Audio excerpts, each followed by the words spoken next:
when I took it, he asked me if I would take the property next door. The downfall for that is that if you take something that isn't worth taking just for the sake of having something, it's going to create a lot more trouble for yourself. It's a big one in South Wales. It's 4 bedrooms, flat in a converted church. I joined the rent-to-rent course. And then from there, it was a lot of trial and errors. Hello, everyone. Welcome back to the YouTube channel. Today, I'm thrilled to have a special conversation with my mentee, Louis.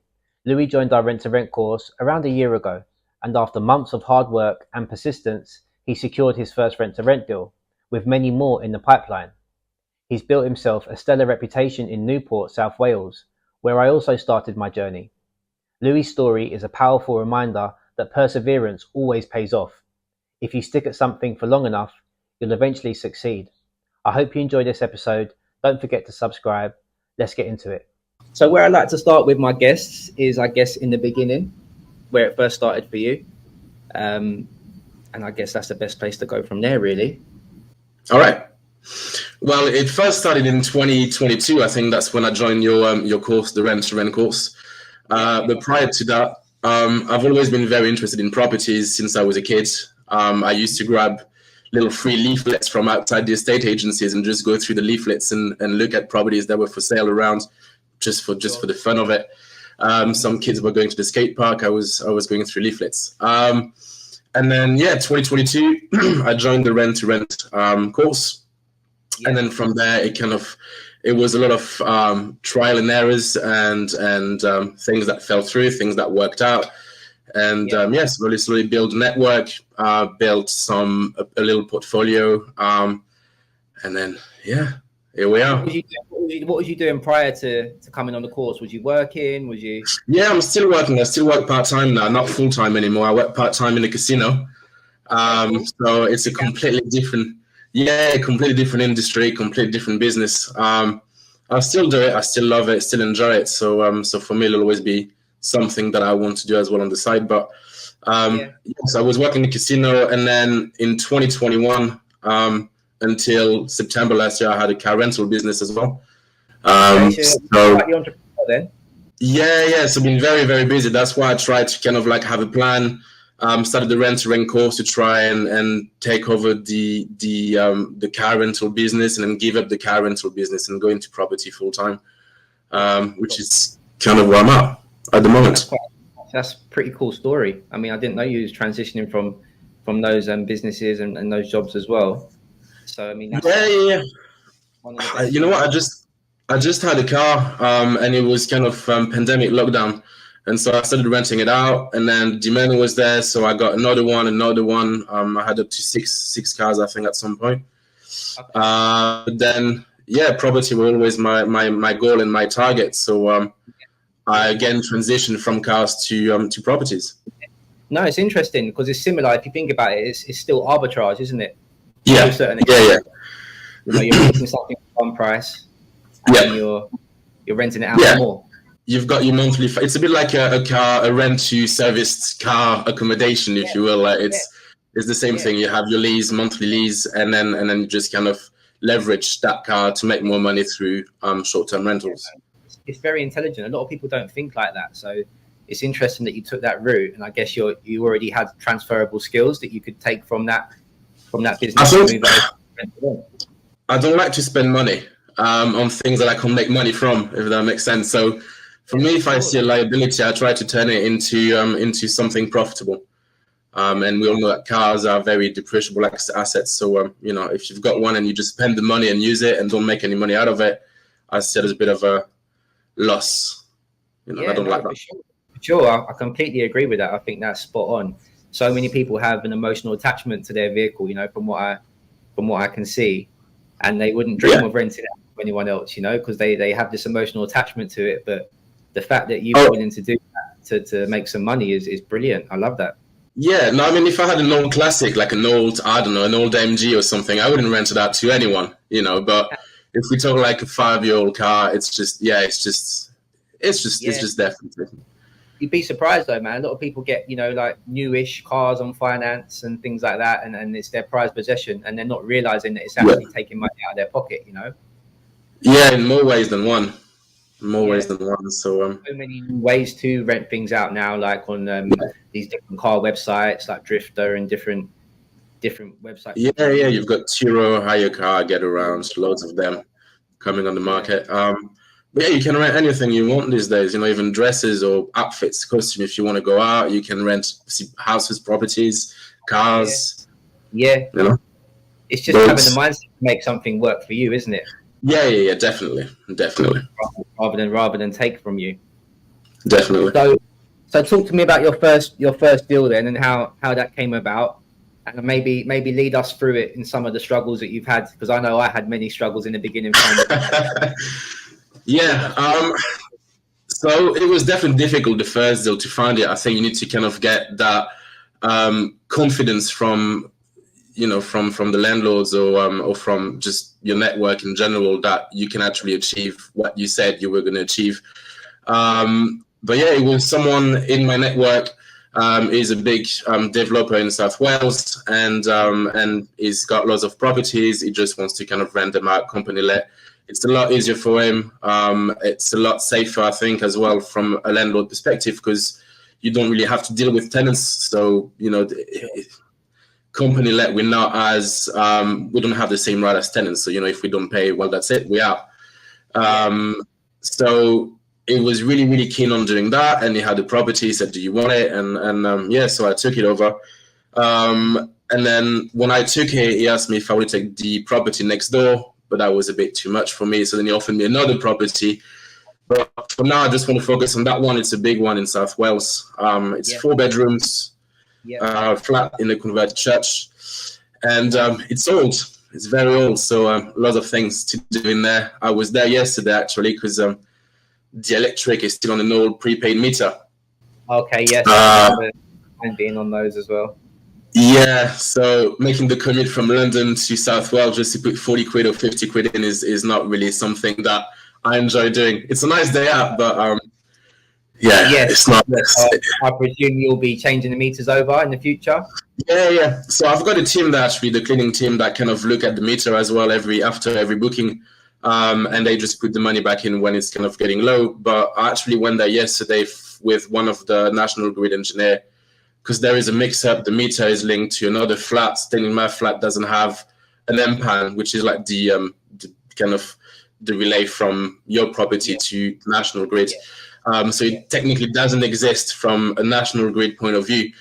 So it's been a month and a half of struggles. But yeah, they came yesterday and it's all sorted. So now I can switch on to a nice little smart meter. Yeah, fantastic. I mean, we had many struggles like that in the beginning with a lot of our properties with the utilities. I guess that's just the nature of the game, You manage to get the deal over the line, and then you're constantly trying to wiggle your margins and make sure that they're as profitable as possible. Yeah, you have to adjust everything to what works for you, because what works for someone else that might be local and they don't mind coming in every day and putting the meter in doesn't work for me. So you just have to adjust from basically what you have to what you want. So it takes some time. But yeah, all sorted now. This is it. So how long have you got that one for? Is that like a 1-year deal or 5 years? No, 5 years. Okay. I've got it for 5 years. It's £1,000 per month. That's great.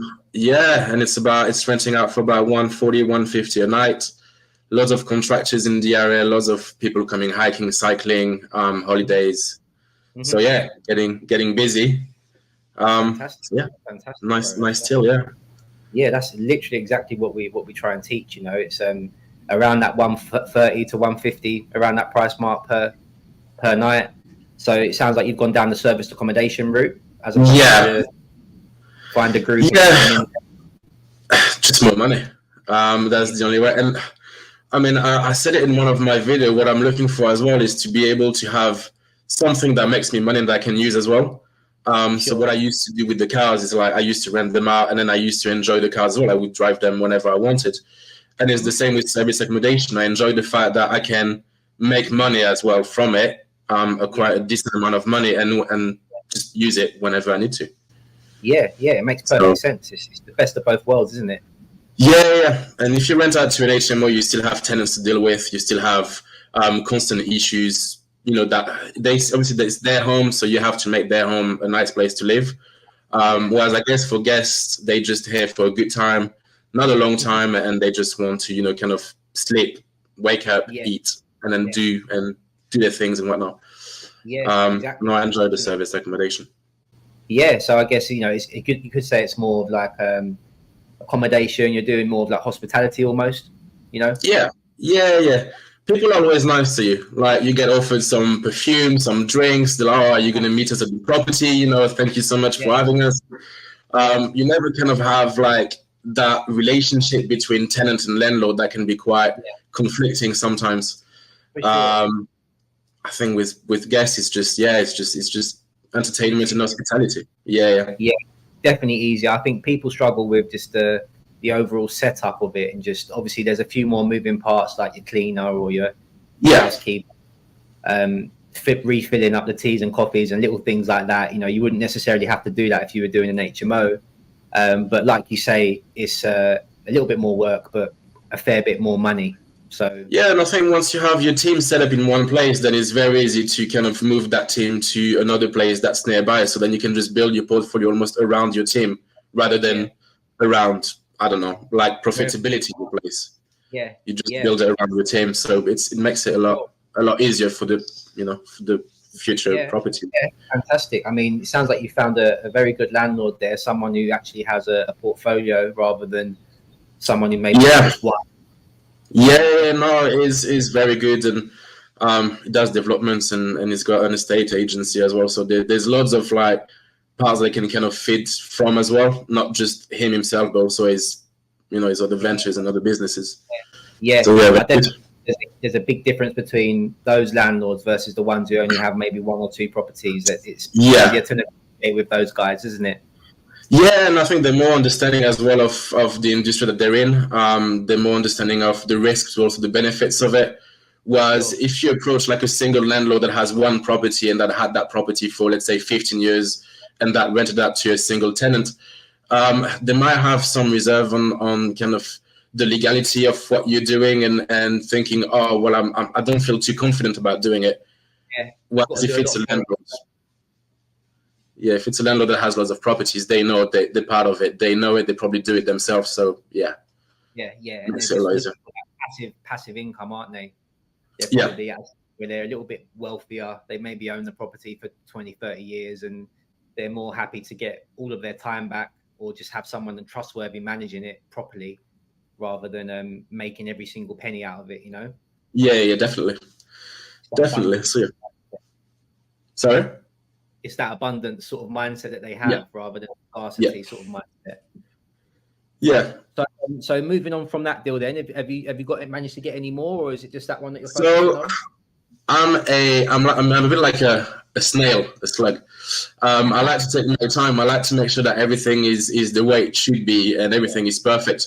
I know for some people, success is having like a lot of them straight away and put in the work and have as many as possible, as quick as possible.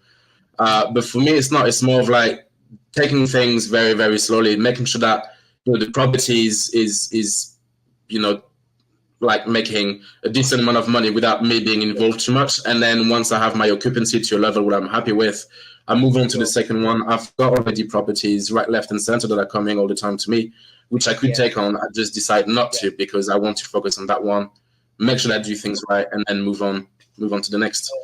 Yeah, no, I think that's a very logical approach. I think very much in rent to rent, people get quite carried away and they want to take on as many as possible. Right? It's almost like an ego thing. It's like you're fighting against your ego, right? Everyone wants to have hundreds of rooms, but I think what you alluded to there is laying each brick correctly rather than just trying to have as many as possible.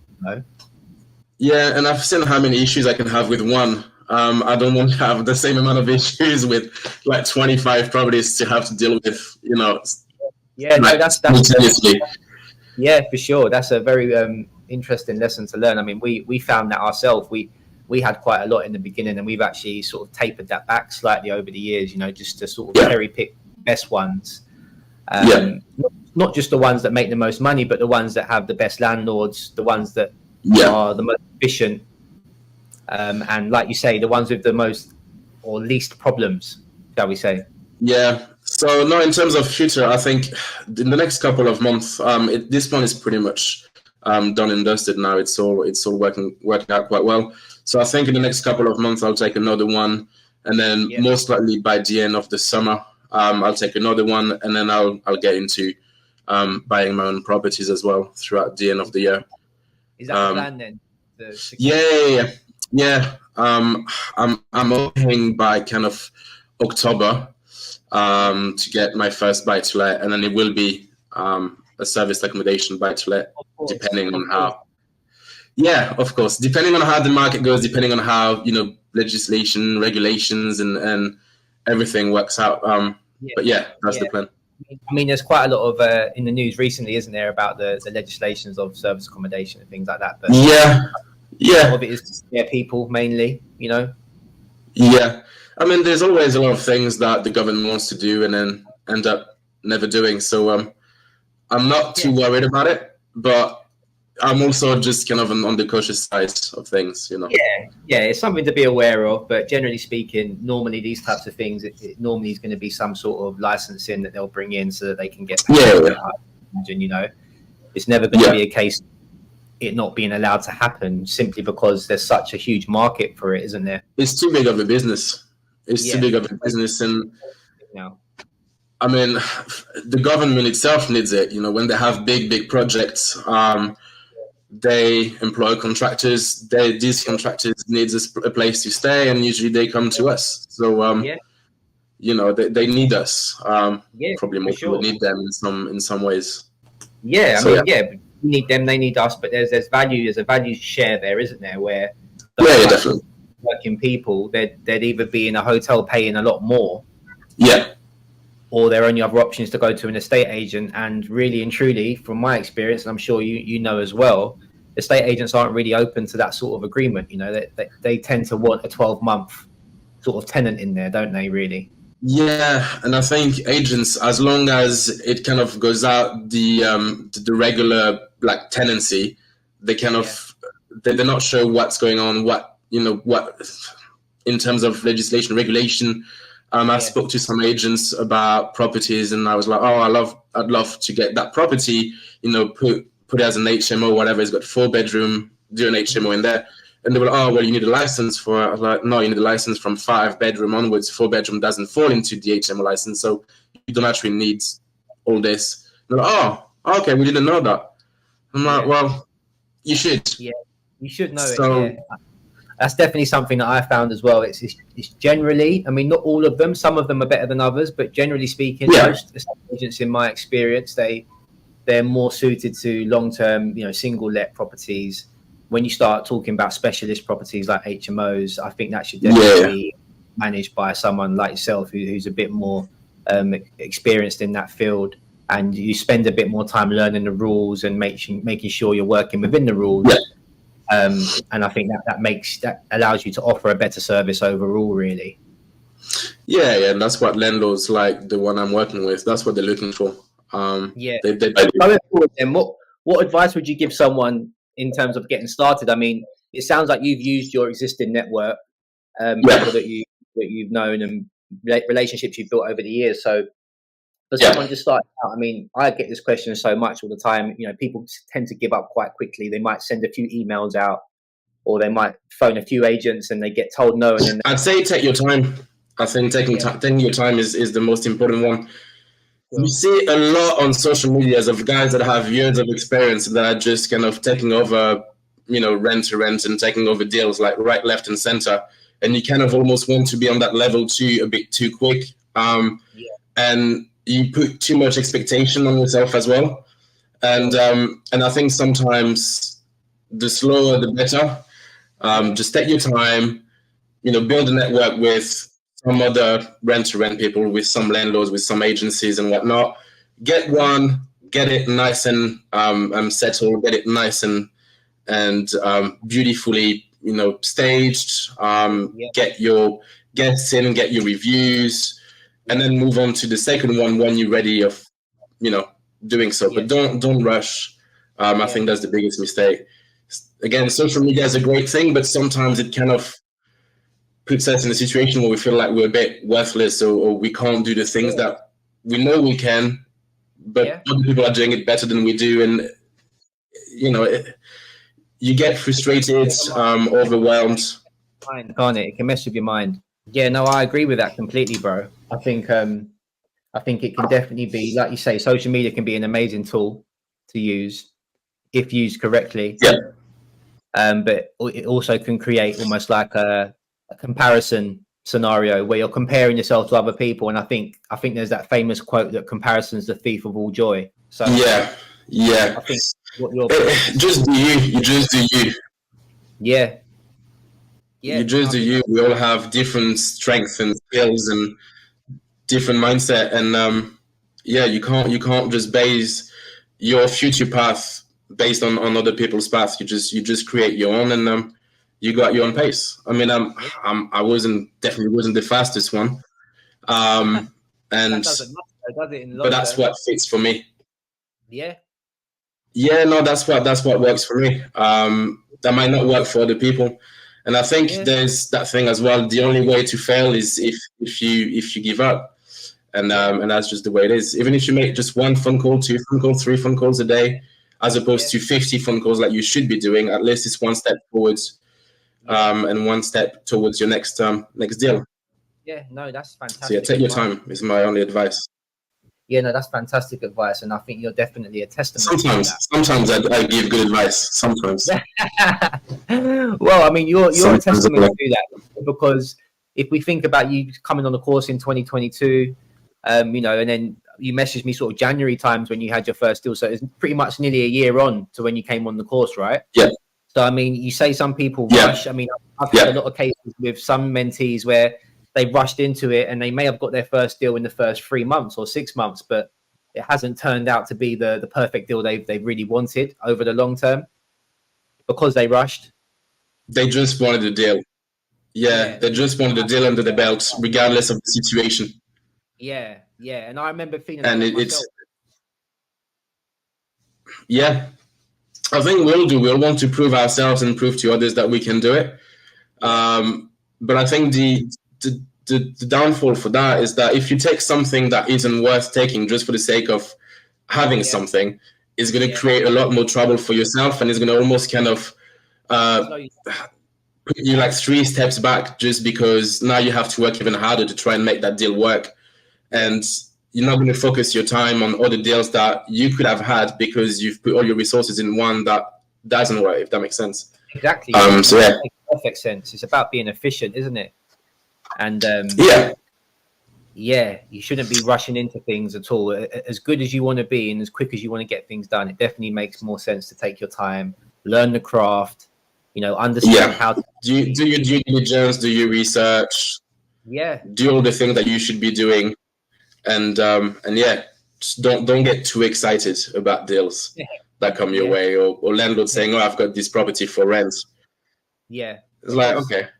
Yeah, thank you for your offer, but I'll have a look first, if you don't mind. Yes, exactly. And I think that's wisdom that comes. It takes a bit of time to get to that stage, I think a lot of people don't understand why landlords be open to it. But once you've been in the field for a little while, you realise that there's quite a lot of landlords that are very open to it.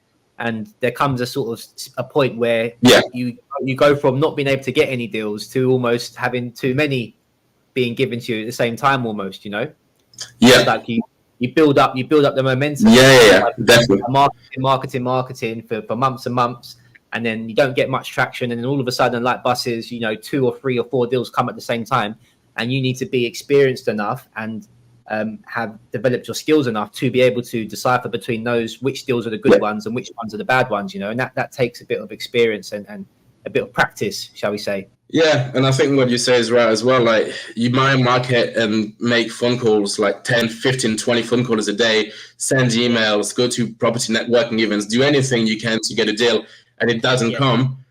Yeah. And then one day you're going to have 4, 5, 6, or 1 month you're going to have 6, 7 coming in. And you shouldn't kind of like get frustrated and let yourself down just because you haven't had anything based on the work that you've done. Sure. If you keep doing the work, if you keep showing up, then it'll come eventually. For sure. So, opportunity and preparation, isn't it? That's what they say about luck, isn't it? It's like you can make your own luck, by creating these opportunities and being prepared when they come. Yeah, and they will come. They will come, especially now. They will come. There's a lot more landlords that are kind of getting familiar with that system and that strategies, and they're very open to it, and it'll come. Just stay in the course, isn't it? A lot of people give up too soon, is what I think. Basically, on that topic is the main issue with people is they give up, after 2-3 months. And you're a perfect example of someone who carried on going, and now you're getting to reap the rewards. It's fantastic to see. Yeah. Thank you. But yeah, I mean, if I can do it, if you can do it, if everyone else can do it, then so can everyone else. It's just, it's like every other business. It's like every other thing. It takes time. It's not an overnight thing. No, if it is, then lucky you, and good for you. But it's not. Yeah. And those who think they can, and those who think they can't, they're both right. Exactly. Yeah, that's my favorite quote, actually. There we go. So for the future, then you're looking to just continue to take them on, pragmatically. You're not going to rush, and you also want to get into buying property this year as well, if possible. Yeah, I mean, now that I've got the team in South Wales, I think it's going to be a lot easier for me to accumulate rent-to-rent properties a lot faster, because I already have that structure and that foundation around me. So I think it'll be a lot quicker and a lot faster process from now. I know what I'm looking for as well. I know what I'm meant to look for. I've got contacts with like contractors and whatnot and other companies. So it'll be a lot quicker. And then eventually get my own at the end of this year. And then start building from there. Have a mix of rent to rent, my own portfolios, managing others. Perfect. That's the plan. That's the perfect way to do it. I think having a mixed bag of managed, owned, and controlled, it hedges your risk. And different income streams within your empire. It's a bit like if you invest your money in stocks and stock market, you're not going to put everything into some like third generation cryptocurrency. Like you're gonna try and change, and mix up your portfolio to safe, mix safety, high risk. Like you're gonna play with it. So it's a bit the same when it comes to property. Yeah, for sure. To have things that give you a steady income, things that might be a bit more. I think that's volatile, like just diversification. Yeah. That's definitely the way forward. Main word. So I also saw that you were looking to raise finance, or maybe get some investor finance as well on your social media. Is that something you're looking to do as well, or maybe source deals for people? Yeah, so deal sourcing is definitely something that I enjoy doing as well. Basically, what I want to do is not to have to pay people to do things that I need to be done. So, I don't want to pay a deal sourcer to source me a deal. I want to be able to do it myself. I don't want to have a property management company managing my property. I want to do it myself. So I try to basically touch every single aspect of the property industry, so then I can do things myself instead of having other people doing it for me. And then I think investors finance is always needed throughout. I'm guessing your property journey. You'll always need investors to come in and help you out. So 100%. You've got so many people sitting with money in the banks, or in different pensions and things like this, and they're not getting a huge return. Most people at best they might be getting 4% money sitting in the bank.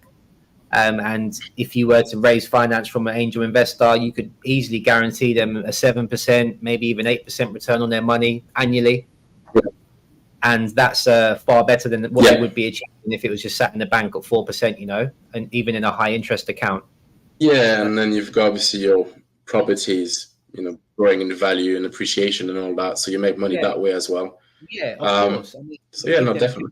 There's two options for them, isn't there? They can either, I guess, come in as a partner, as a joint venture, as you being the one with the expertise and the brand that you're building and the contacts, or they can just give you the money, loan agreement, and expect a return in 12 months' time.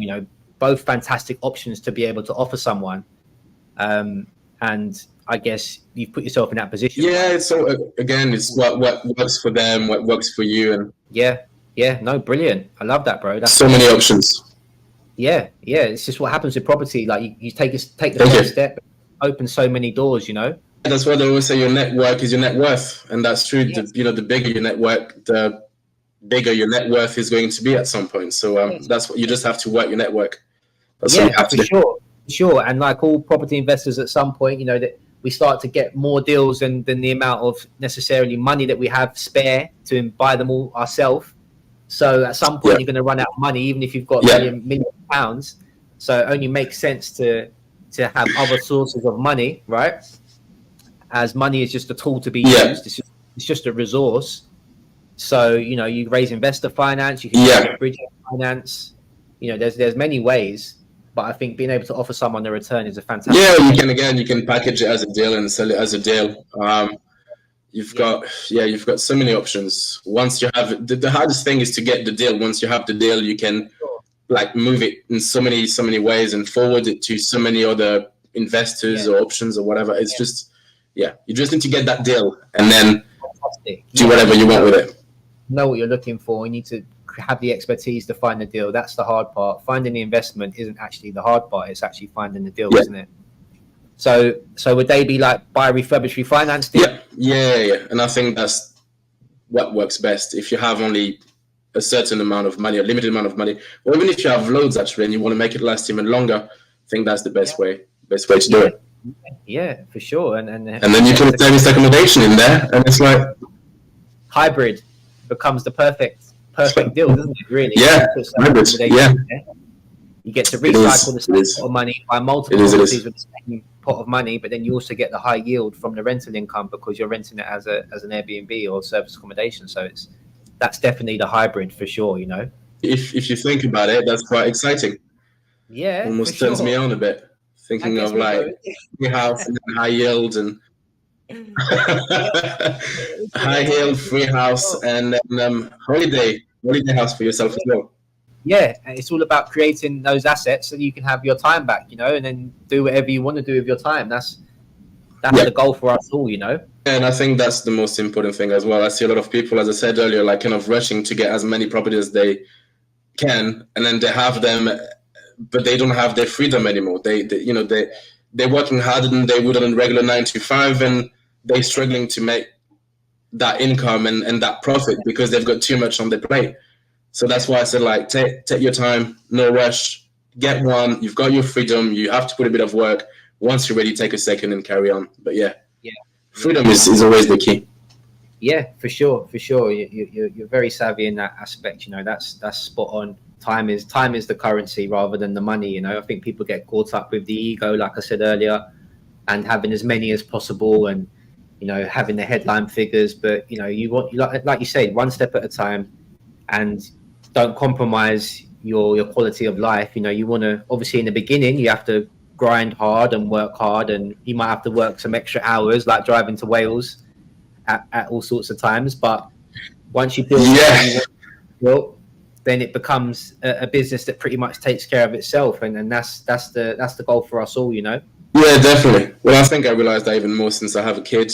It's like I want to see my child grow, and I want to see, you know, everything that we're going to share together. I don't want to have to work my ass off, you know, 24 hours a day and not being able to see my child grow. I think that's like that would be the biggest mistake. So you need to work so that you can enjoy your life and your experience. Yeah, and spend it with your loved ones. And I think that's a very nice note to end it on, bro. I feel a lot more clued up how things have been going for you now. Yeah, so far so good. Can't complain. Yeah, no, it's fantastic to see. Honestly, I think you've done very, very well, and you should be. Thank you very much. Pat yourself on the back. Thank you. Well, listen, you've done very, very well as well. Course has been very, very good, and everything has been great since. So it's always nice. Amazing. When someone Thanks to you. It's always nice when someone follows it through, you know, and then they get to actually have the success. It's a special moment for us. So it's good. Very good to see. Good. Proud of you. So thank you very much. Plug in your social media. Where can people find you? Where can these investors who are going to be sending money to you? Where's the best place to find you? All the social medias, it's Daddy Long Lees. So Daddy like a daddy, long like long, and Lees like a Lees. So Word on Play. I've got a kid, and obviously Long Lees is what we love, and bit of a Word on Play on the spider. So Daddy Long Lees everywhere. Daddy Long Lees on all platforms. I love that, bro. I really like that name. It's catchy. It's clever. I like it. Yeah, Yeah, no. I wish I could take credit for it, but no, it's my girlfriend. She found it, so she's the one who's going to take the credit for it. Yeah, I wasn't keen on it, to be fair. I wasn't keen on it, but you know what, it works. Yeah, So- it's catchy. I remember it. It rolls off the tongue. That's what you want in terms of like, building the brand. That's perfect. I couldn't have chosen any better name. So well done to the missus for that one. Well, don't tell her that. She might actually charge me now to get copyright for it and all that. Oh, brilliant! Yeah, I'll tell her. Been fantastic catching up with you, bro. Thank you too. Thanks for having me. That's all right. No. And, yeah, I guess we'll catch up soon, and this will go. Yeah, on the definitely. podcast. Definitely.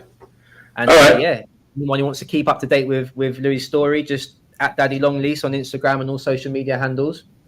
And I'm sure That's he'll right. put updates on there about what he's doing.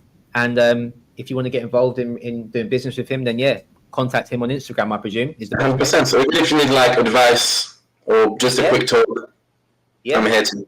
No problem. Yeah. Fantastic. Love that, bro. Well, pleasure as always. And, Pleasure as always. I'll let you enjoy the rest of your the start of the weekend. Yeah. Oh, it's just gonna be working some more. Spending time with family. Yeah, That's perfect. All right. bro. We'll catch Thank you. You too. No All right. problem. Thank you for having me.